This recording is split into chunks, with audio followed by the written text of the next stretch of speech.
مکان اور مکین۔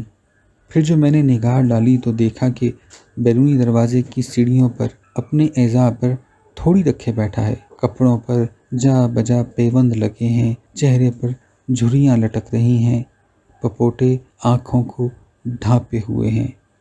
جب بھی کوئی وداع ہونے والا دروازے سے باہر نکلتا تو وہ محبت بھری نظروں سے اسے دیکھتا اور اپنی انگلی آگے بڑھا کر کہتا، مجھے چھوڑ کے نہ جاؤ، مجھے ساتھ لے چلو، میری انگلی پکڑ کر مجھے ساتھ لے جاؤ۔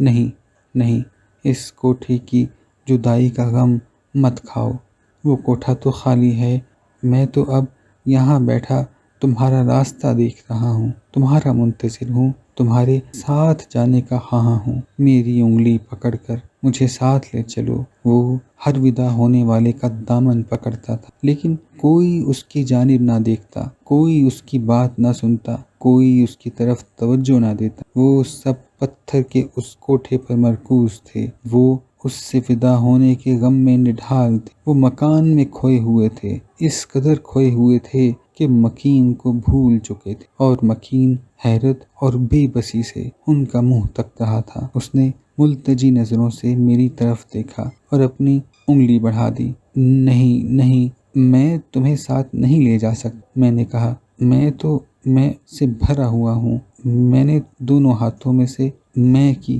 انگلی پکڑ رکھی ہے، میں نے میں کو بت بنا کر رکھا ہے، میں تجھے ساتھ کیسے لے جا سکتا ہوں؟ میں تیرے دوار پر آ سکتا ہوں، میں تیرے حضور حاضری دے سکتا ہوں، میں تجھے سجدہ کر سکتا ہوں، تیرے پاس رہ سکتا ہوں، لیکن صرف چند ساتوں، چند لمحات کے لیے، چند دنوں کے لیے۔ میں تجھے ساتھ نہیں لے جا سکتا، میں تجھے ساتھ نہیں لے جا سکتا، میں اپنی میں کی نفی نہیں کر سکتا، نہیں نہیں۔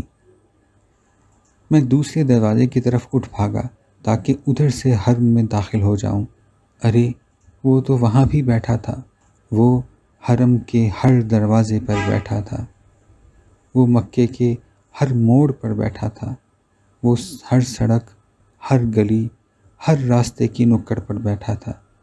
لوگ چل پھر رہے تھے، وہ مدینہ منورہ جانے کی خوشی میں پھولے نہیں سما رہے تھے، کوئی اس کی جانب توجہ نہیں دے رہا تھا۔